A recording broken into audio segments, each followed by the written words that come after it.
Welcome to Get Celebritized. I'm your host, Aurea McGarry, bringing you amazing guests each and every week to help you earn more so you can live more, live a big, vivacious, juicy, wonderful legacy life, and you can give back more to the people and causes that matter most to you, because your life is so rich and so full. You have what you need so you can give the overflow away to those that you want to help. So without any further ado, I'm excited beyond belief right now to introduce you to a gentleman who we might have been separated at birth. He is so on the same page as me. You are going to love this man, Sebastian Rusk. He's a keynote speaker. He's a comedian. He's an author, a digital storyteller, and a podcast launching specialist. You heard that right. He's been building online communities for the last 15 years, and he has made it his mission to help people tell their stories by starting a podcast. So let me bring him on and introduce him to you. Sebastian, get up here and let's talk. Hey, welcome. What's happening? It's great to be here. Thanks for having me. It is such an honor to have you here. I've been watching YouTube now for the last week on different people's shows, your own YouTube you're talking about, and you have the goods. We're on the same page. So I'm so glad you're here to talk to my audience, because sometimes they need to hear from somebody else what podcasting can do for their business. So before we dive in deep to what it could do for their business, tell us a little bit about who you are. Well, my name is Sebastian Rusk. I am a speaker, comedian, and the founder of the Podcast Launch Lab. We help folks go from idea to a launch podcast in 90 days or less with our podcast launch solution. I've been doing that for the past 8 years now. It's become my life's work, and I firmly believe that starting a podcast will change your life and your business if you let it. I like that you say if you let it. What is the biggest obstacle you find that people think about when you talk to them about, should I jump into the podcast world? Is it really right for me? What are some of those obstacles they're thinking about that stop them from jumping into this amazing world? I think just being able to commit to doing the work. And also people don't get clear on why they actually are starting a podcast. I think a lot of people just start a podcast just because everyone else is doing it. And instead of really giving some thought to it and figuring out exactly why they're actually doing what they're doing and what can be produced out of the work that they're doing once they get clear on that why. You know, it's so true. When I was listening to some of your YouTubes and your show, you said something really important that I want you to elaborate on this. People also tend to think, well, if I start a podcast, then I have to get sponsors because I want to make money and I need to get sponsors right away. And they're thinking that route. And you said the exact same thing that I've been saying for years about that topic. So tell us a little bit about that misconception about getting in, do a podcast, make a lot of money with sponsors. I think a lot of people want to be the next Joe Rogan, and I hate to burst everyone's bubble, but that's probably not going to happen. Why? Because, well, he's an anomaly, number one. Number two, the biggest podcast in the world in 98 countries. Most people will absolutely never get there. So instead of trying to emulate what's already out there, if people could just figure out a way to stay in their own lane and create whatever their category of one is with starting a podcast, they're far better off. If you want sponsors for your podcast, start a podcast and put together a solid brand that's attractive and strategy and go after people that believe in you, your vision, what you're doing, and they see the opportunity of being involved with exactly what you're doing. If people pay you $50 a month to sponsor your podcast, it was $50 more than you had before you actually got that sponsor on. Sponsorships for podcasts in the grand scheme of things, in order to get podcast sponsors, you need to be doing 10 to 15 downloads, 10 to 15,000 downloads a month consistently to even get into an ad network. Back to the original thought that I had, which is most people are never going to get there. So instead of saying, hey, I want to go out there and get sponsors, if you're not going to get out there and create and write your own rules for what you want to do with sponsorships, it's probably never going to happen. What we teach here at the Podcast Launch Lab is start a podcast because it solves all of your social media content problems, and it allows you to get in front of people that you can do business with that you wouldn't ordinarily be able to get in front of if you're trying to book a meeting or trying to do a deal with them or whatever the case is. Asking someone to be on a podcast is a completely different conversation And when you do that and you interview somebody and you talk about what they're doing, kind of like what we're doing right now, you're building rapport with that individual by default. And once you've built rapport, you've established a relationship. And when you are able to go and do that, they know exactly what you do, or at least they should. And without trying to pitch them or sell them, naturally the conversation comes together where they're like, hey, I didn't even know that you sold widgets, but we're in huge need of widgets, and we should definitely schedule a time to chat about what's possible with your widgets. So I think realigning your priorities on and bringing yourself back down to planet Earth with your expectations, taking your head and pulling it out of the clouds, back down to reality, and really understanding that you're starting with nothing at ground zero, and you actually have to create a brand that's attractive, very important. And in addition to that, you've got to create some sort of value proposition where someone says, you know what, I get what you're doing. I completely understand. I'd love to be part of it. So it's a matter of, it's not what you're saying. And I think it's more of how you're going about what you're actually trying to do. There's a lot of bad podcasts out there. Yeah, the branding's deplorable. The hosts are terrible. The content is absolute garbage. And people think it's the greatest thing in the world, or at least they're trying. And most people are probably better off just giving up. It's so funny you say that. Absolutely. And you mentioned something I've always done that I love that you said this too.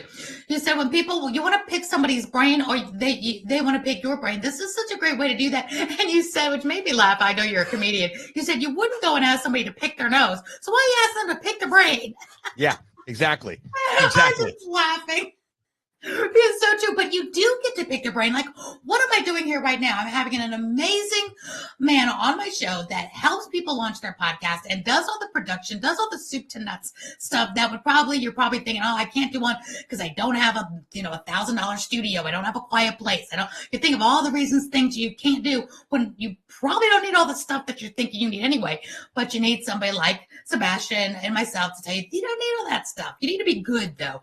Because what's the number? It's like 400,000 new podcasts launch each year, but there's only like 40,000 downloads every day or something, like something really ridiculous, because most people quit. They start with a big idea and then they don't keep going because they don't know how.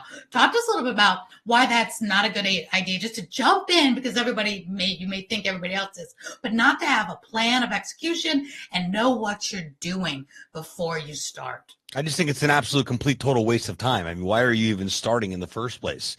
Our ideas aren't always the best ideas, but people are so terrified of feedback, honest feedback, people that actually tell you the truth. Imagine that they're not even willing to understand how someone views what they're actually doing and creating. They just create it, they put it together, and they put it out. And because they decided that they wanted to do it, which in theory, there's a lot of power behind, making a declaration for what you actually want to do and actually starting and doing it.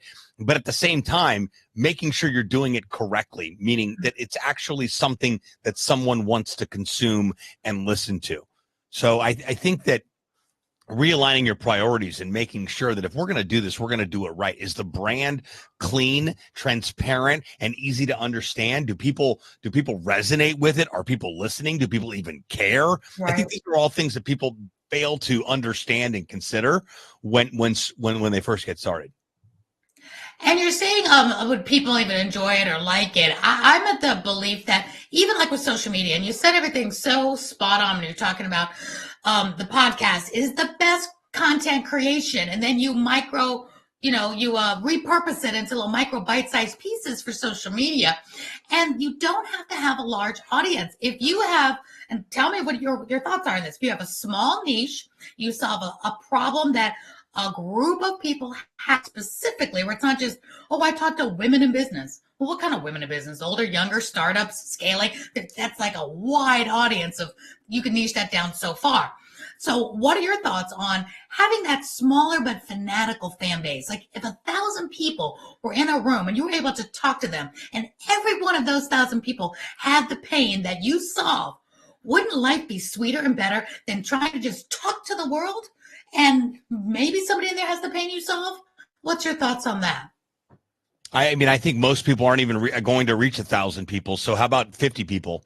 And I think that 50 people could still make an extreme impact when properly executed, as far as being able to communicate effectively to those 50 people and teach them and show them something that it can in turn provide value to their life and give them some sort of offering that you can come along and help them based on what you actually do. The podcast must be tied to your business in some form or fashion outside of just being content. It's got to have a strategy tied to it where you actually are the people that you're creating content with and having on your show are your prospects. I mean, that's the, and I think that's going to be that way for a very long time, being able to have a podcast that allows you to interview people that are in your pipeline that you actually want to do business with and new people that you get to meet as well. Which is the fun part. And I hear, again, you're such a funny guy. I've seen you on stages speak into the audience. And you were talking about a mortgage broker. The last thing you want to do in the morning is wait, listen to a mortgage podcast. Talk to us about if somebody feels they have a more boring job, but the world needs financiers. They need realtors. They need mortgage brokers. They want to learn about that. They need the service. How do you marry those two where you feel your brand and business is more on the boring side, not entertainment side? How do you correlate that into having a podcast? I think that being able to have a podcast and spend 30 minutes recording a podcast episode and chopping it up into 5 to 10 pieces of micro content solves a lot of your social media content problems. And then also being able to, number two, build a content catalog of the content that you're creating from your podcast episode. So at the top of the funnel is the podcast episode that drops every single week. Next in line are the pieces of content that get created from that podcast episode. The third step in that process is, by default, you're creating a content catalog that you can tap into at any time in the future, because it should be evergreen content. If you're creating time-sensitive content, if you have a sports show where you're talking about last Sunday's Dolphins game, I hate to break it to you, but no one, and I mean no one, is ever going to go back and listen to the highlights of what happened on last week's Dolphins game, because they've heard the highlights on ESPN on Monday. Again, right. It's an example that most people can go and resonate with. So are you saying if they should have a podcast that's in their career niche, or can it be on something that's similar, but that will help people know, like, and trust them to want to know more about their business? Is there a way to marry those two if they feel they're not in a sexy industry like health and fitness or murder mysteries and things that people are like just grabbing to podcast for, but they feel they might be in more of a subdued but necessary and needed business, like maybe even life insurance or mortgage brokering or things like that?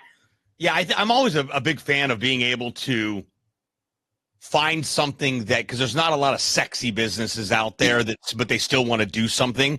And fine, cool. Let's find something relative. So it's not directly about your business, but what's something that would actually complement your business? Financial advisors, my favorite, my favorite people to say, no, I can't do that because of regulations, which is total nonsense. Why? Because if I was a financial advisor, which will never happen, but if I was a financial advisor, I would figure out a way to create a podcast to talk about the world of money and investing and saving and planning for a future and things that can be done that are non-regulatory, that have nothing to do with talking about numbers of stock market investing, returns, percentages, or any of that jargon at all. Or I would just start a podcast about bass fishing and talk about my bass fishing hobby and how much I absolutely love it, because I'm going to attract people that also love bass fishing, and they're going to resonate with my content. And by default, because they're in my fan base and they're a listener of my show, they already know what I do. Sebastian, great financial advisor down in Miami, got a fantastic show about bass fishing. In fact, I love the show so much, I've decided to schedule a call with him and see if he can help me out with my finances, completely sole and separate. Who would have thought you could find your new financial guy based on a bass fishing podcast? Does that make sense?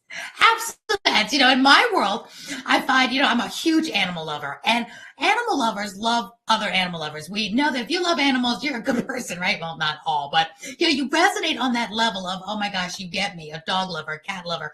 I've met some really cool clients of mine that are on my television network because we related on Instagram for our love of possums.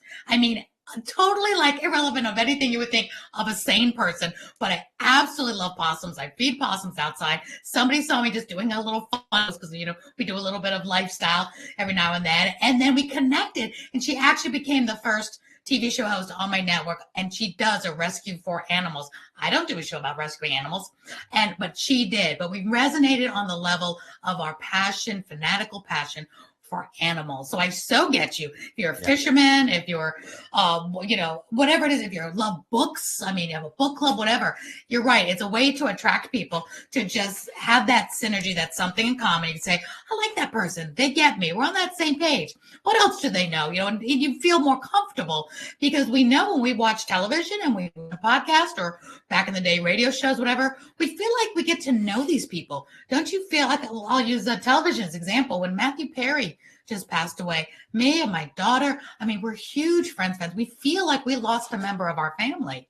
And that's because you also connect with people you watch, you learn from, you laugh with. You're a comedian, Sebastian. There's people just love your comedy and would just love to work with you because you're funny. They resonate with you and they feel like because they watch you all the time, maybe download your podcast every single week. You get into not just their head, their life, their living room, and become part of the family just by default.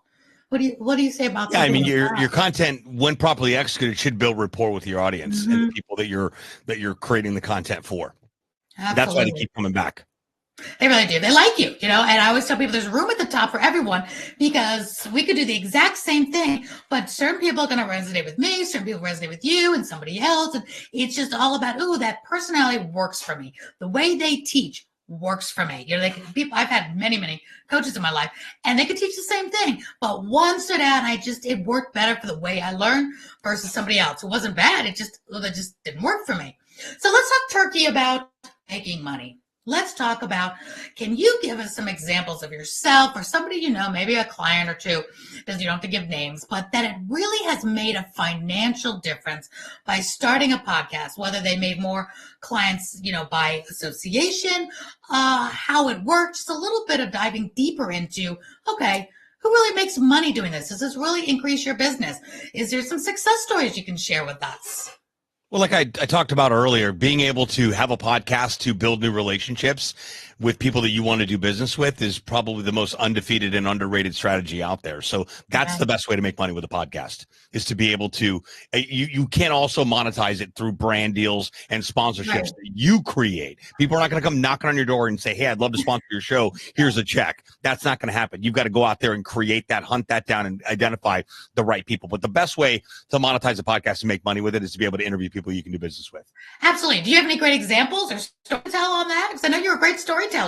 I mean, that's what we teach here. When people come to us and say, hey, we want to start a podcast, how do we make money with it? We put together a strategy that helps them interview people they can do business with and also create content above and beyond the podcast that allows them to remain in the newsfeed consistently and stay top of mind, which then also converts to new business. So that's probably the most effective story. And I do the same thing with my show as well. I try to identify as many people as possible that don't have a podcast up to really great things, get them on the show. And that's as well as being able to, the people that I meet at the speaking opportunities that I get the opportunity to do, being able to invite those people that I know are a potential client on the show and interview them and then ask them when they're starting a podcast has been extremely effective as far as a strategy of networking with my podcast and also monetizing it.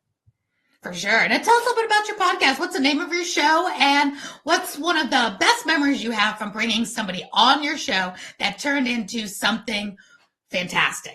So I've got two shows, which I don't recommend doing. Do not start two podcasts whatsoever. I'm a rare breed. But my main podcast is called Beyond the Story, and that's my tool to be able to network with people and tell their story and build rapport with them and identify whether or not they're a fit to be an agency client. And then my other one's called Podcasts Suck, a podcast about starting and growing a podcast. So I feel like it's my responsibility to share my expertise, and I do that through means of this new podcast that we launched a couple months back that's doing very, very well.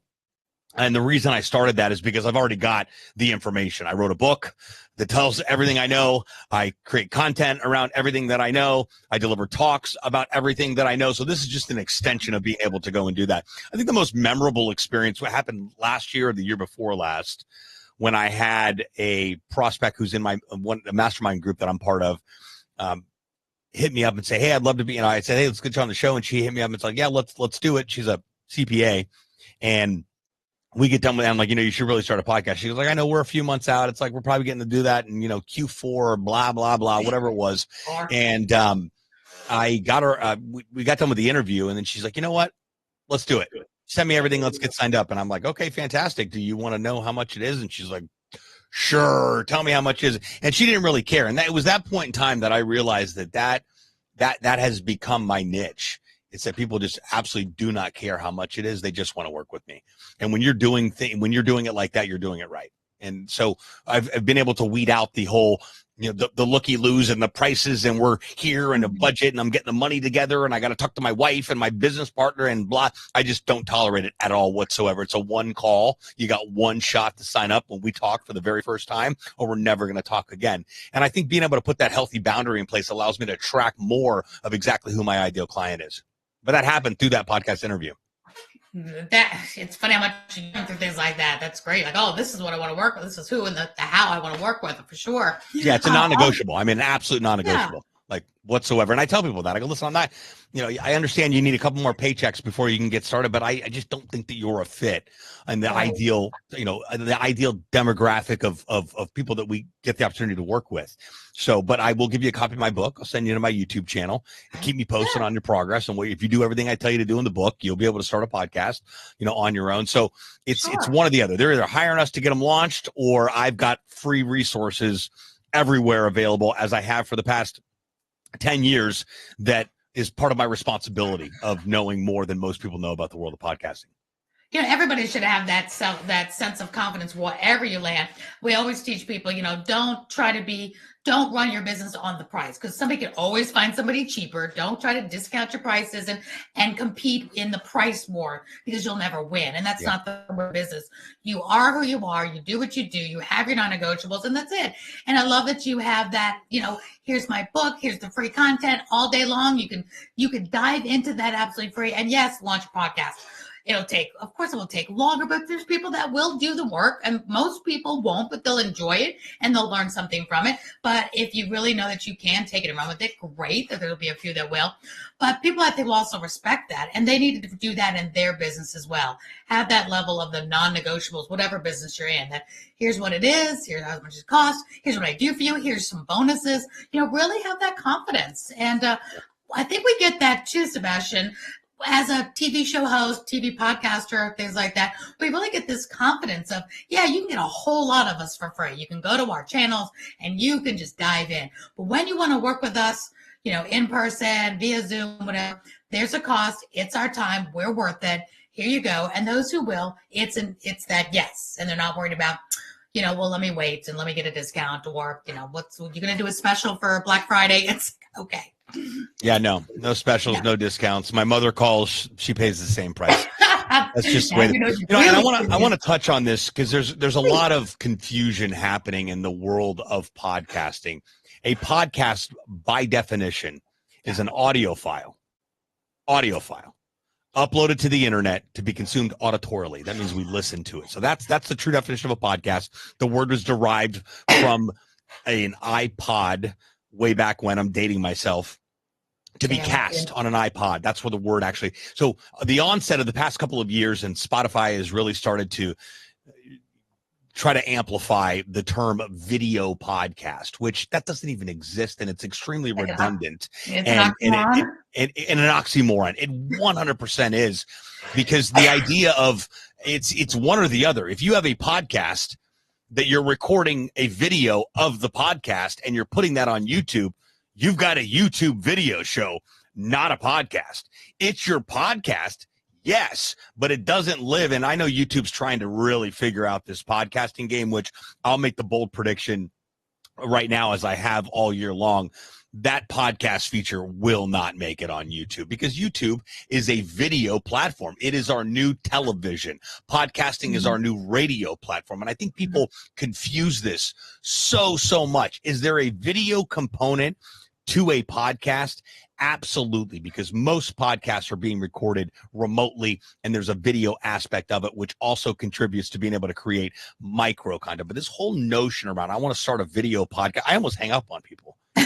This is ridiculous. And it's extremely extremely unpopular opinion, especially from the younger generation. People like my Sure. daughter's age. My daughter's 22. They're like, we consume things by watching them. Like, okay, cool, Junior, but I consume things by listening to them because my brain, like most people's, is if you send me a video, I think my brain goes, I got to watch it, even though I don't have to. But if you send me a link to a podcast episode, I hit play and I can start and stop and I can listen to it wherever I'm at with whatever I'm doing. So, and I wanted to, again, part of the responsibility of the craft is helping people really understand the reality of all that. There is enough work in and of itself just to record a podcast episode with the audio aspect of it that if nothing else was included with it, your hands would be absolutely full. So being able to, muddy the waters, if you will, I don't think serves people to the best of their ability. Well, let me ask you this. I'm going to dive right in because I've been doing this podcast, but audio, TV at the same time for almost 4 years. And when I say podcast, since I'm interviewing you, Sebastian, I might as well have it on my television network. I might as well have the video part of this wonderful interview we're doing. Then when it goes to be an actual podcast, I pull out the MP3, upload it to Captivate, and there is the podcast. So I know there are people that will only ever listen to this as a podcast, but a separate entity, since we're on camera, I know I can also get great repurposing and social media and YouTube and Apple TV and all that at the same time without having to do double work and have 2 different shows. So I know that the way I have it set up and for my television network, for those who do as well, works really well. Maybe what you're saying too is I shouldn't call it a TV podcast because that's an oxymoron. Part of it is a television show, but then when we pull out the audio, that's a podcast in itself. Is that kind of what you're saying? I think it's a TV show that's repurposed into a podcast episode more than anything. That could work. Where it's at. I mean, if you really look at any traction that's ever been gained based on just uploading YouTube and what I like to call posting and praying, have you ever gained any traction off of YouTube? Probably very minimal. Why? Because YouTube is designed with a specific strategy of being able to upload content to it. People go to YouTube for 2 reasons: to be entertained and to get their questions answered. If you can do all 3, well, you're in even better luck. But the structuring, that's why you see a majority of YouTube content that does very well is structured in a specific way. And I've been on that path for about 4 years now.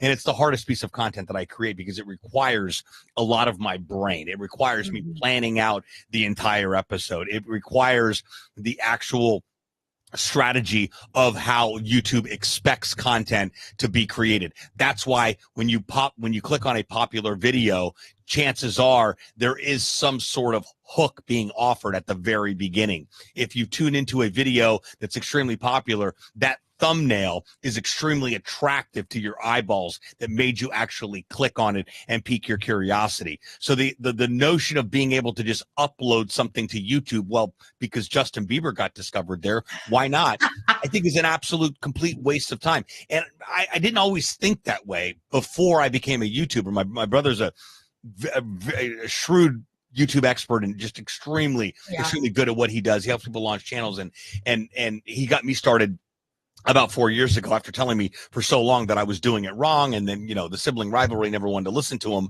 on what I did. But when I started to listen to him is when I was able to really gain some traction. Traction means, do people actually watch your content? Are people actually subscribed to your to your podcast, to your YouTube channel?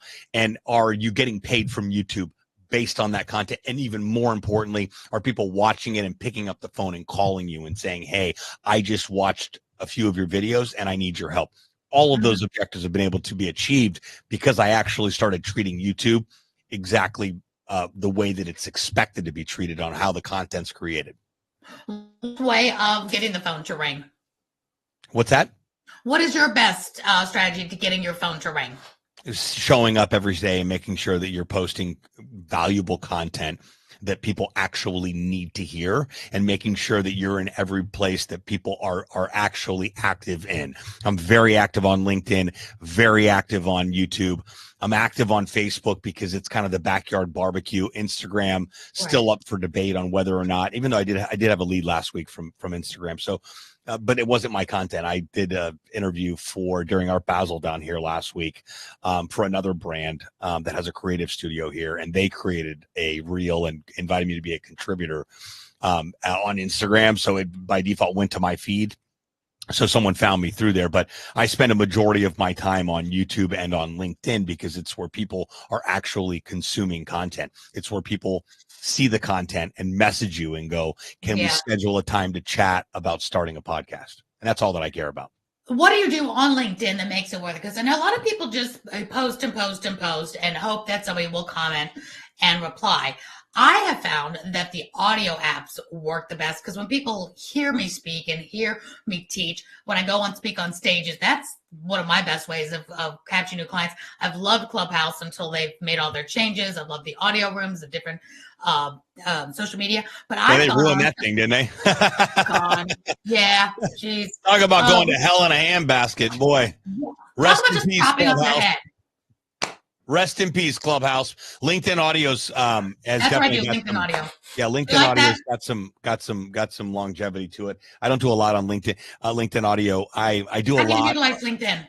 What's that? How do you utilize LinkedIn to its best? I post once a day, and I make sure that I'm providing something valuable that people want to know about that they don't know about. It's generally 9 times out of 10 related to podcasting. I make sure that it's not just a link that I'm sharing. I make sure I don't include links in my post. I make sure that there's something thoughtful said about what I'm doing. Carousels do really well, which is a document, usually a PDF that you'll upload that it acts as a kind of a slideshow. Those do very, very well. And posting once a day. And then more importantly is making sure that I'm engaging on other people's content on LinkedIn and leaving thoughtful comments and engaging with people and visiting their profile and connecting with new people and making sure I'm going to popular post and leaving a thoughtful contribution in a comment on that post, because people fail to realize that when you comment on LinkedIn, it shows your name and your short bio right underneath that of exactly who's commenting. When you go look at someone's profile, LinkedIn sends them an email and a notification that Sebastian's viewed your profile. So there's a lot of touch points that people don't recognize on LinkedIn. And I think a lot of people are sleeping on LinkedIn. LinkedIn was the very first social media platform. Not a lot of people understand that. 2002, I think LinkedIn came on the scene, and I've been there since the beginning. And shortly after that was MySpace, and then the onset of Facebook and so on. But LinkedIn was the first player on the block, but it is a perpetual networking event that happens 365 days a year, 24 hours a day, 7 days a week. And it's no nonsense with the content and the people that are on there. Facebook is an absolute, just again, backyard barbecue. I like the way you say that. It's a perfect way to describe it. The backyard barbecue. Yeah. And it's there and it's a great way. And, the business mastermind group that I'm part of is, based on a Facebook group. So there's a lot of components there that are valuable, but LinkedIn is a place where people are there to do business, and you can build new connections, relationships, and literally find anybody that you want to do business with. And every time I travel a lot, and anytime I'm in a new city, I go to LinkedIn and I type, who are my first connections in that city that I'm at, and is there an opportunity to connect with those people and grab a coffee? That's a brilliant idea, Sebastian. That's just brilliant. As you travel, go to LinkedIn and see lives. That's so smart. How do we find you on LinkedIn? Are you under the Launchpad or are you under Sebastian? No, it's my name. Sebastian Rusk? Yeah, Sebastian Rusk, and also Podcast Launch Lab as well. Yeah. It's in there. Okay, good. So I hope everybody will connect with you. I know I'm going to go over there and connect with you. I'm just under Aurea McGarry, and I've been there not since the beginning, but probably since like 2007 or something. And I always utilized it a lot when I was in direct sales, and it worked like a charm. Then it kind of took a sidestep to some other social networks that came, but I've been coming back to it now because the birth of what we've been doing so successfully with Clubhouse these last 3 years has been such a game changer. When you can talk on this app, I have made lifelong friends. How we got connected, lifelong friend, because I met them on Clubhouse, and then I'm so sad about what they're doing to it. Several of us went over to LinkedIn and said, let's start utilizing the audio app in LinkedIn, because we love to teach, coach, talk to people. And I find I don't want to lose that aspect because it works so well. It's like being a speaker every single day. But I love what you said about posting daily, because that's part of that consistency. When I was in a course for LinkedIn, they said you've got to do it every single day. You can't miss a day. And that's part of that commitment you make when you are a podcaster as well. You've got to commit to that once a week. You can't just drop one now and then. People have to have consistency. Do you agree with that or disagree? Yeah, every day. Every day. Like, it's not that, this isn't hard. You just don't do it. You're just, if you're not posting every single day, the only thing in between you and posting every day are your stupid excuses on why you're not posting. That's it. So true, so true. Make time. Get that weekly plan you have. Make time. Do it first thing in the morning, lunchtime, but you have that set time of day. And I know there's people that are very, very, they're proactive, like in advance. And I've never been one to know what I want to post a week or two out. But there are people that build their whole calendar once a month, and then there's a month. If that's your personality type and you can do that, great. I like to talk about what's relevant, what's happening. Maybe something's happening in the news I can relate to my business or something like that. So I do like the spontaneity of being on the spot. Which way do you like to work? Do you like to plan it out for the month, or do you like to plan out for the day or the week? Yeah, no, I never plan anything. I mean, what we do plan out is being able to make sure I've got an entire catalog of content available, that in the event I don't have something that I can put together that specific day, I still have something to go and post. So that's always a good backup of being able to do it. Old posts are a great way to do it. Going back a year, 6 months, a year, 2 years to content that I posted. I mean, you could even do it content you posted a month ago. Those people you're still reaching new people with the content. Usually for LinkedIn, I try to, I usually keep my content about 90% all podcast stuff. And then, I mix in a little bit of life, with all of that, or just experience and stories from all of that. But a majority of it is geared towards podcasting. I've got a lifetime of content, available based on what we've created over the past 10 years. Sure. What is your favorite hobby? My favorite hobby is very good tequila and sports. What's your favorite sport? Probably football, and then basketball would be next. I'm a diehard Chicago Cubs fan. So, and I've been, over the past 4 or 5 years, started to get into soccer a little bit. I didn't understand it, so I watch a little English Premier League, only because it comes on at 7:30 in the morning on Sundays, and it entertains me until football starts at 1 o'clock. So and who's your favorite football team? The Miami Dolphins, baby. Well, there you go. Of course. Yeah. You never know. So there's so many transplants. Florida has one big transplant bowl from New York and Chicago. Unfortunately. California and New York have ruined it, but we can blame our governor for that. When I first moved to Florida many years ago, I remember there was more Yankee fans in the stadiums than any of the local, baseball. I don't even know the local baseball teams of Florida. It was always like, go Yankees. Well, the headquarters is in Tampa, so I mean, exactly. Well, not headquarters. I'm sorry, spring training. Training. It brings a lot of Yankees fans, but Yankees fans are pretty universal. Unfortunately, I hate the Yankees with a passion. Well, we're not going to go there, but it's all good. I'm more of an Olympics fan. I used to be a figure skater, so I love the Olympics. Love the stories. Like you love stories. I love the stories behind it. Yeah, my mom loves the Olympics. She the opening ceremony. I'm not an Olympics person. Yeah, I always want to get excited because I'm a sports fan, and I just come up empty every time that opening ceremony starts, and I'm like, wow, this is neat. About 5 minutes of that, I was like, okay, next. Done. Is a new episode of 90 Day Fiancé out yet? Yeah. Well, that's why there's so much versatility in this world. Well, let me ask you this as we close up and give you your final thoughts. What is the future that you foresee for podcasting and for Sebastian Rusk? I think the future of podcasting is it's here to stay. I don't think that robots are going to replace human interaction and relationships and relationship building and content creation. I think that, at the onset of AI and all the talk around it, these are tools and resources available to come in and start doing things better than we've already been doing them, and to make life easier, as technology has over the past 2 decades. Yeah.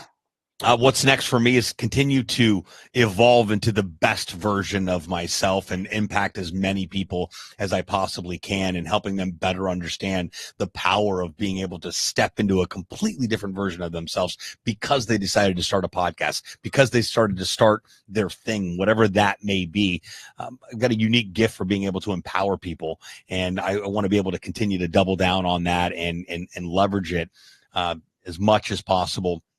My speaking business keeps me pretty busy. So being able to continue to expand that and figure out what's next, it's a huge driver for the growth of our agency. So it's a huge priority. And the comedy aspect really ties into the speaking, because the majority of the comedy stuff that I'm doing is tied in with the talks that I'm booked to do. So really being able to focus on what it takes to continue to double down on everything that I've already been doing, realizing I don't know anything, and that I'm completely open to whatever is next. I always say I want what God wants, and that's just the reality of how my brain and life operates, because we don't know anything. I mean, that's true knowledge, right? It's some philosophical, philosopher said that at one point in time, and I really do believe that we don't know anything at all. And that the time is right now. Like we always talk about, I'll do it one day, and one day just doesn't exist. One of my favorite quotes is from Martin Luther Sr. And the quote is, "How soon not now becomes never." And it's so relevant to life every single day, because there's so many things that we put off and procrastinate with.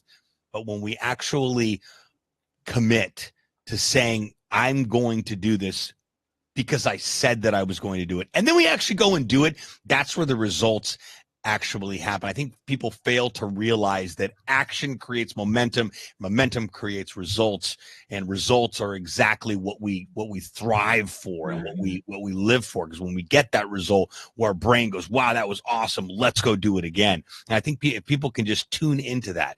If you hate your job, quit. If you're miserable with your spouse, leave them.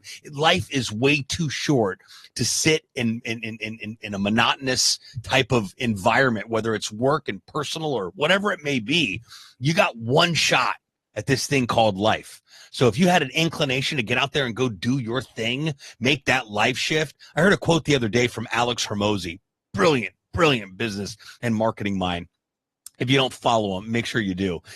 He said that if you want to inflict change, get out of your environment, because your existing environment is continuing to remind you of old behaviors. The only way to disrupt that pattern is to move.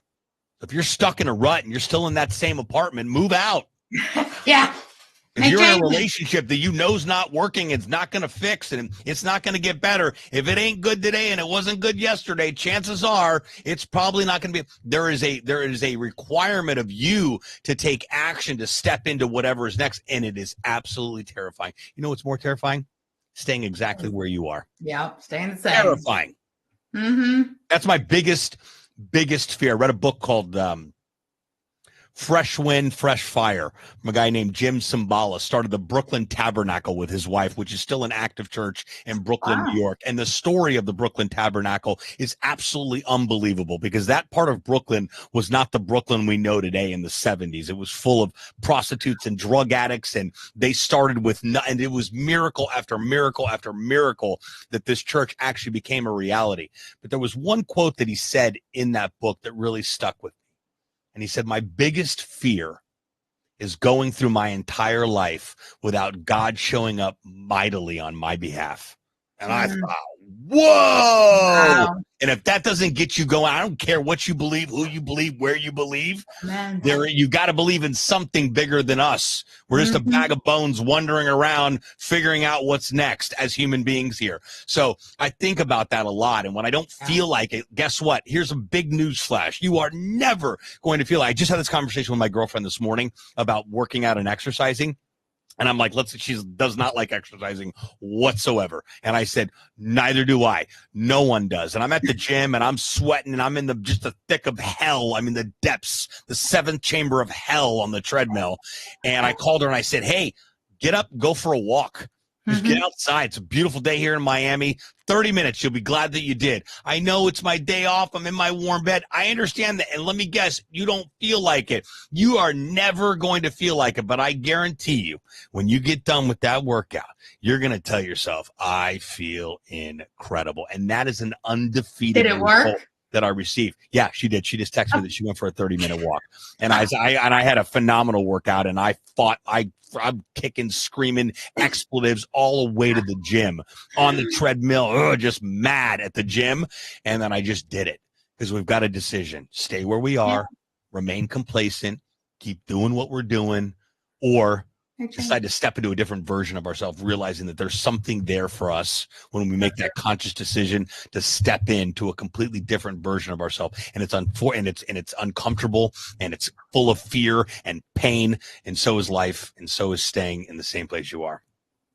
It goes back to, the definition of insanity. What you're doing, expect different results, and got to make those changes. And it reminds me of Mel Robbins too, that talks about that 5-second rule and don't hit the snooze button, and you got to just very effective. Yeah. Very. That's a great book. If you haven't read the 5-second rule, Mel Robbins, amazing. Definitely do that. Fantastic book. Really is. All that same mindset. And I'm a big believer too in not going through this life alone, getting that buddy. Like your girlfriend was lucky to have you to say, hey, get up. You're never going to feel like it. The bed's cozy, but we need that life partner, whether it's a best friend or a mother, a sister, a daughter, just somebody that you partner with to say, hey, this is where I want to go. I want to make a change. Well, I mean, I know I've got the impact. We've only been together for like 3 or 4 months, and I know the impact that I've had on her life. That's why she fell in love with me, is the impact that I'm able to. I didn't even know. I didn't do anything. I just showed up. You're you. God delivered me to you. You did whatever you're going and doing, but I know that she's extremely receptive to the things that I have to say and the encouragement that I have to give. And if I don't, it's now my responsibility to be able to say, I know for a fact I can get her into being an active daily exerciser if I encourage her and create opportunities for us to do it together, whatever the case may be on there. And I think that when you're not showing up, knowing that that's available, you're just grossly negligent to being able to provide value for that other person's life and bring joy to your own life. Sebastian, such great words of wisdom. You have been absolutely phenomenal guest. I hope everybody just watches this and rewatches it. And then, yes, we will be uploading this as a podcast. So people that love to listen to it while they're on that treadmill will be able to do that and experience you as well. So I want to put up, if anybody would like to, a very special website where people can connect with you and make that call so they don't stay the same. If you feel like you resonated with Sebastian, give him a call, podcastlaunchlabnow.com. It's right up on the screen, but if you're listening in, it's podcastlaunchlabnow.com. Closing words, Sebastian. If somebody has been thinking about doing a podcast, thinking about making changes, but they're right on the fence, give them that last minute or two of reasons why they should, or maybe somebody who really might be thinking about it, but not, that this would not be for them to, because that's just as important to know who should do it and when, and who shouldn't, and it'd be there's other things that would work better. I think that if you've had that inclination, somebody's told you, you saw a sign, you have that gut feeling, whatever you want to call it or refer to it as, or whatever your experience has been to start a podcast. If you've had that inclination, someone's told you, that is reason enough to at least get in there and figure out and sort out some sort of proof of concept to see if you actually like what you're doing. And are you going to enjoy this process of being a podcaster? And then more importantly, what's on the other side of it? I think that we don't consider what is on the other side of the outcome. I think we stay so stuck in complacency and so stuck in the what ifs and the one days that we never actually take action and get into the trenches and figure out. You may love it, you may hate it, but you don't know unless you actually start. The time is right now. Tomorrow's not guaranteed. Yesterday is long gone. We have right now. I love to say that the time is now, because it really, really is. One day is never going to arrive, ever. Nope. One day and someday don't exist. No, someday is not a day of the week. That's is for correct. Sure. And school is never out for the pro. So even if you think you've got it all together, school is never out for the pro. The people that stop learning, stop living. You have to keep learning. And you said that just a little bit ago on this show about the education and learning and wanting to know more and surrounding yourself with people smarter than you and keep on growing until the day we take our last breath. Sebastian, thank you so much for being on this show. I so appreciate you. You've been amazing. Keep doing what you're doing, and I know you are going to. There is nothing stopping you. And I hope people will chime into you. Podcastlaunchlabnow.com. And such a really friendly guy to have a phone call with. And I will tell it like it is to them. Whether you're a good fit or not, you will know after one phone call. Sebastian, thank you so much for being on Get Celebritized. I hope you have a wonderful, wonderful holiday season and a happy new year. Thanks so much. Same to you. Thank you. Thank you, Sebastian. Until next time, signing off from Aurea McGarry and Get Celebritized. We hope you've learned some few nuggets on how you can earn more, live more, and give back more. Thank you for being here. See you next time.